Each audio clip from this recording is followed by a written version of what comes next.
또 새롭게 때린다고. 그러니까 크게 의미 없어요. 외국인 지분이 어느 정도 돼 있나요? 낙폭이 심화돼 있는데 근데 악재가 있어. 그럼 그 다음 날부터라도 외국인 기관 지분이 터질 수도 있는 거죠. 응? 악재가 있는 날 당일날은 안 나왔는데 그 다음 날부터 막 외국인 기관 지분이 막 터져. 악재 인식을 하고. 아무 의미 없죠. 근데 지금은 뭐예요?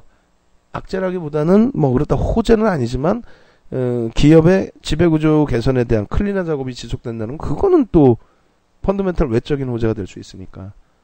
그래서 수급은 신규 수급은 들어올 수 있는 위치다. 손바뀜 속에서. 그리고 공매도는 오히려 줄어들 수 있는 위치다. 공매도가 없어지지는 않죠. 계속 때리겠지. 그래서 그 부분까지 해석하는 거는 의미가 없습니다. 전체 거래 대금의 전체 거래 물량의 큰 비중이 아니니까. 그렇게 말씀을 드리고요. 그 다음에 한진. 그래서 뭐 한진은 효자도 될 수 있을 것 같아요. 그리고 효자가 아니더라도 단기 뭐 폭등을 내겠다 이런 개념이 아니더라도 한진 그룹주들에 대한 재평가 작업을 즐길 수 있다. 대한항공까지. 예.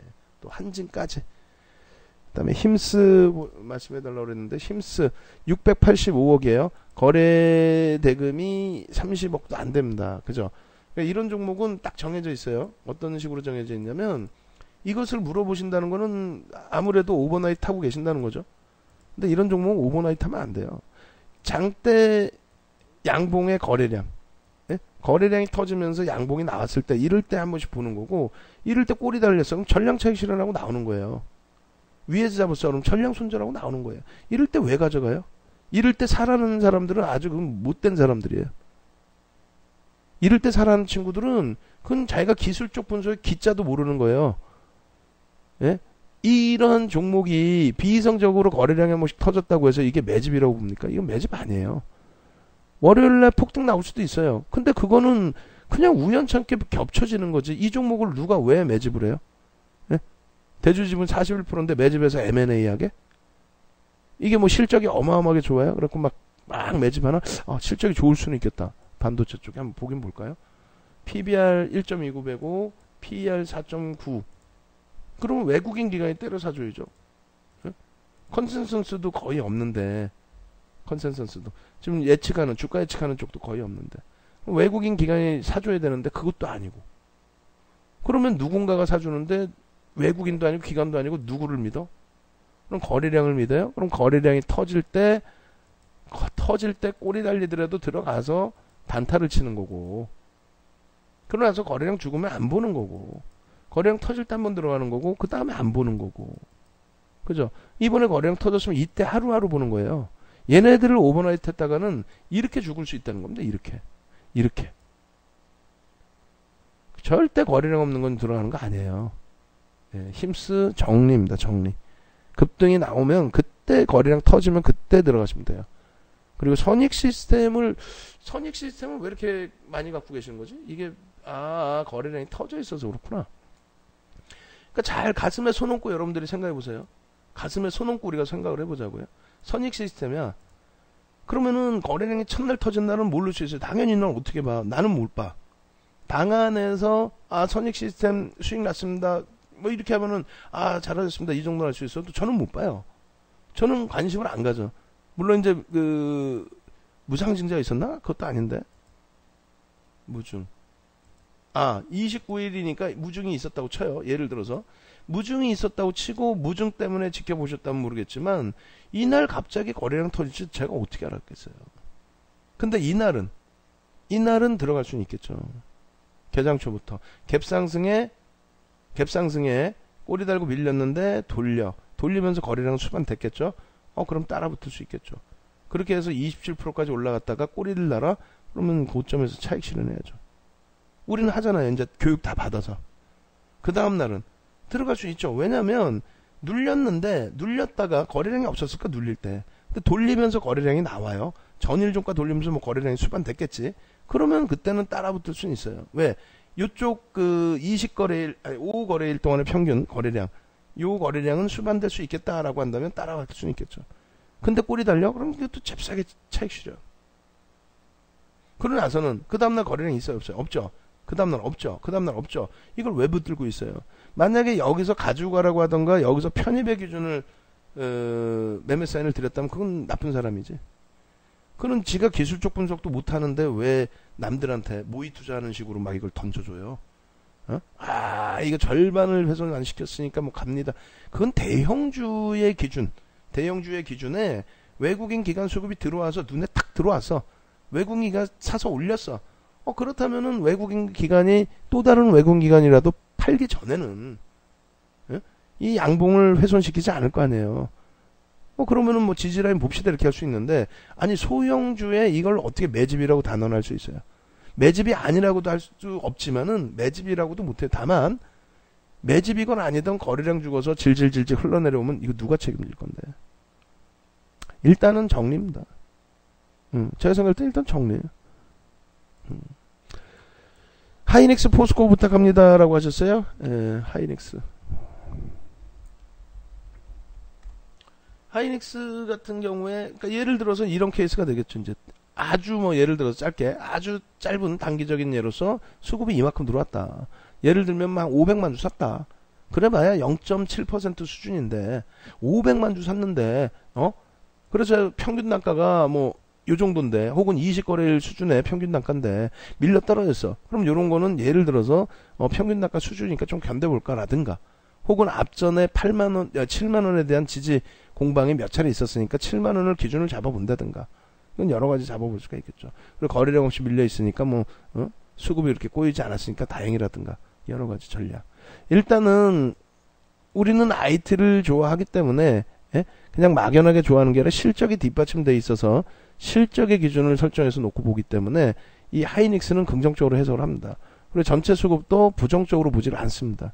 그래서 바닥에 과매도 권역으로 보기 때문에 이런 종목은 소형주처럼 해석을 하는 게 아니라 기본적인 펀드멘탈, 두 번째는 기술적인 분석.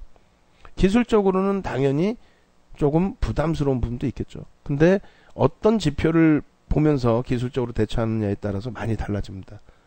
일단은 하이닉스 부분은 7만원 공방이 재차 나오면서 이탈된다라고 했을 때에 떨어지는 칼날 무조건 잡으라 말씀드리는 게 아니라 7만원 미만에서 돌리는 흐름 나올 때, 그러면 거기서 뭐 캔들의 기준을 잡든 2평 기울기의 기준을 잡든 여러가지 기준을 잡고 제 편입을 꼭 설정을 해 놓으십시오.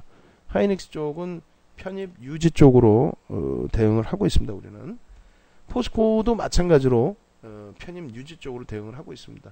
다만 이제 25만 5,500원인데 25만원 공방 벌써 세 번째 네 번째 막 이렇게 나와요. 여기 지켜진다고 보고 긍정적으로 보고 우리는 대처를 하고 있습니다. 비중 조절만 잘 하시면 될 것 같아요. 썬데이 토즈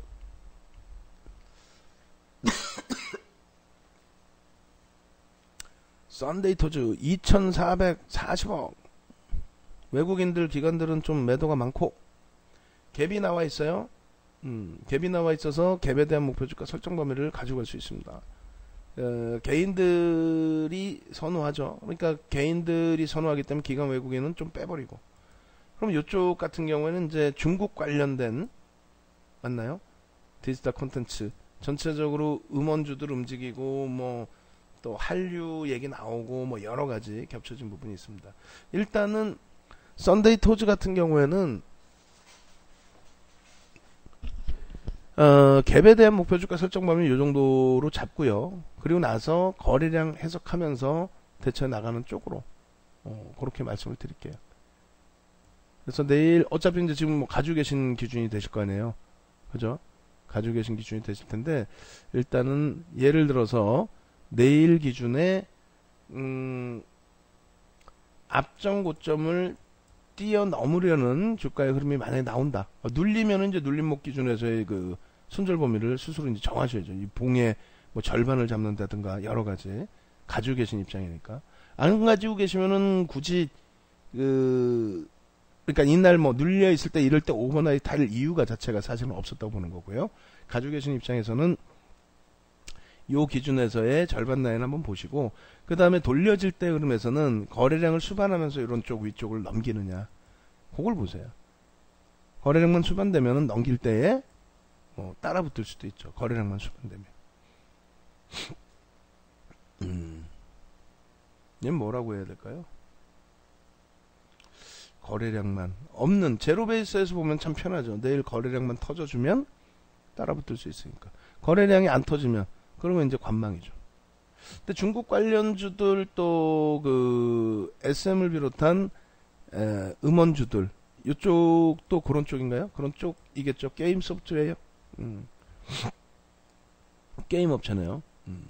이쪽도 전체적으로 묶어서 같이 놓고 보실 수 있을 것 같아요. 제가 볼 때는 중국 관련주, 그다음에 엔터주들, 또 게임 업체들 이번에 순환성 불어가지고 이제 다시 움직임이 나오고 있는데 전체적으로 같이 묶어서 볼 겁니다. 그래서 썬데이 초주도 우리도 같이 놓고 볼 텐데 일단 제일 중요한 거는 말씀드린 것처럼 거래량이 수반되는지 그거부터 놓고 보십시오. 어차피 지금은 거래량 터지고 움직임이 나와서 관심을 갖는 기준이 되잖아요. 거래량 터지는 거 여부 보시고 갭을 지켜주는지 보시고 그러면 될 것 같습니다. 끝. 안 돼요. 그리고 타자님은 내일 한번 더 해드릴게요. 장중에 라이브 방송 들어오실 수 있으시니까 개장 초에 질문 한번 더 주시든가 아니면 제가 기억을 해놨다가 그러니까 11시라 타자님 질문 주시면 장중에 한번 같이 놓고 보면서 또 대처를 할 수 있도록 지금 관심 정보를 아예 넣어놓을게요. 안 잊어먹게. 그렇게 하고 새벽에 제가 이제 조금 더 다시 넣어놓을 거예요.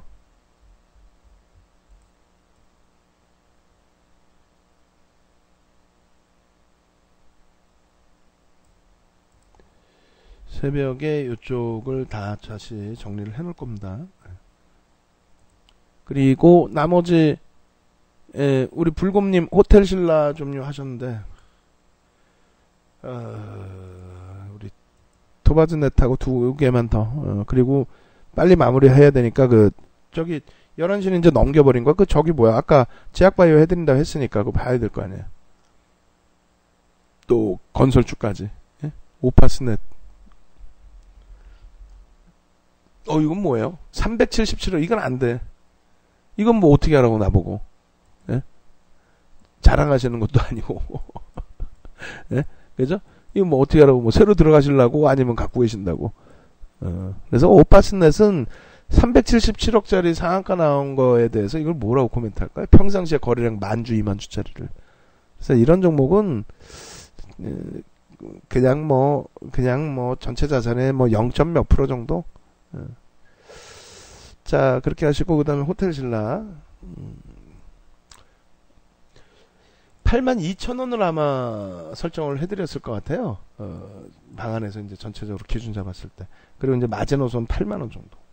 근데 이제 이 흐름이 왜 그러냐면, 일단 호텔 신라의 경우에, 가장 큰 문제로 불거졌던 게 조 단위의 면세점 사업을 사실상 어찌 보면 뺏겨버렸죠. 전 정부에서.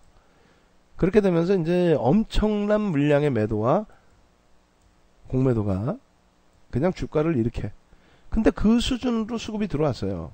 25% 상장 주식의 25%를 사재켰습니다. 근데 이제 그 25% 사재끼고 요만큼 나왔는데 주가가 낙폭과돼요. 근데 이제 좋게 해석하면 25% 매집 이후에 조금 나온 거고 나쁘게 해석하면은 공매도가 상당폭 있었을 거 아니에요. 공매도 빼고 요 정도 매수 단가의 상승폭 그리고 이제 이 흐름이 됐는데 어찌됐건 이 추세가 돌려지려면 거래량이 대량으로 계속 유지가 돼야 돼요. 네? 대량으로 거래량이 유지가 되고 눌려질 때 거래량 좀 없고 지금은 주봉상으로도 추세 좋죠. 장악형 떴고 그래서 여기서 이제 그 9만원을 1차적으로 넘길 때 또 방안에서 10만원 말씀드렸지만은 이 9만원을 넘길 때의 주간 단위의 거래량이 실려주느냐 그게 관건이죠. 그리고 이제 9만원 넘기고 쭉 뻗어줬을 때 10만원에서는 그 이격도에 대한 피로감이 나옵니다. 그래서 이 종목을 개인들이 사실상 이끌어가긴 어렵고요. 그럼 결국은 수급 개선폭인데 14일, 15일 날의 수급은 이게 공매도 상환인지 순수 매수인지 참 가늠하기 어렵다는 거예요. 누적적인 수급이 단기간에 또 나와 있는 흐름이 있기 때문에. 그러니까 추세적으로 갖고 가는 거는 현재로서는 조금 버겁죠.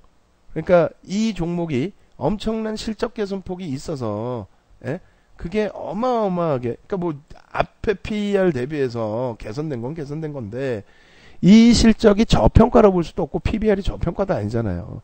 이게 그러면 추가적으로 어마어마한 개선폭이 있어야 되는데 그거에 대해서는 다소 신뢰성이 제한적이기 때문에 결론적으로는 기술적으로 놓고 볼 때 이번이 이제 뭐 중국 관련주들 움직임 나오고 이번이 기회가 된 거니까 펀더멘탈 상으로는 아닙니다. 솔직하게 펀더멘탈 상으로는 뭐 엄청난 메리트를 주진 못하고 거기에 이제 뭐 어떤 다른 요인을 찾아보기는 어렵고 이제 기술적으로 또 심리적으로 중국 관련주들 그런 부분에 거래량이 터트려지면서의 흐름인데 월봉상으로도 어찌됐건 이 음봉의 절반 9만원 그죠? 주봉상으로도 보시면 매물병 라인 앞전의 지지 라인 이런 부분이 9만원 일봉상으로도 근데 9만원을 쉽게 그냥 뭐 뚫고 간다 좋죠. 근데 뚫고 가게 됐을 때 거래량이 수반되지 않으면 어떻게 된다? 무너진다. 아랫방향으로는 마지노선은 원래 82,000원 잡아드렸어요. 굳이 뭐 8만원까지 놓고 볼 필요가 있을까? 82,000원 보시고 지지되고 돌리면 다시 올라설 때 사면 되지. 8만원까지 볼 필요가 있을까라는 생각이 드는데 일시적으로 이탈되는 거 말고요. 뭐 종가상으로나 장중 기준에 놓고 보시면서 대처하시면 될 것 같아요. 불곰님도 어차피 그 정현님이시니까 카톡방에서 AS 다 해드릴게요. 아프리카 TV에서 SM 삼성전기 부탁. 아프리카 TV. 근데 그게 죄송한데 지금 아까 말씀드린 것처럼 계속 이거 종목 상담을 해드릴 수는 없어서 오늘은 끝. 불러주연님 죄송합니다만 월요일날 또 해드릴게요. 전체적으로 그 아프리카 TV 간단하게 말씀드리면 아프리카 TV는 우리는 보고 있어요. 가지고 있고 그리고 SM은 주 초반에 좀 공략을 해볼까 고민 중이에요. 그리고 우리는 예전에 5만원에 정리를 하고 두들겨 맞을 때 이렇게 쳐다보다가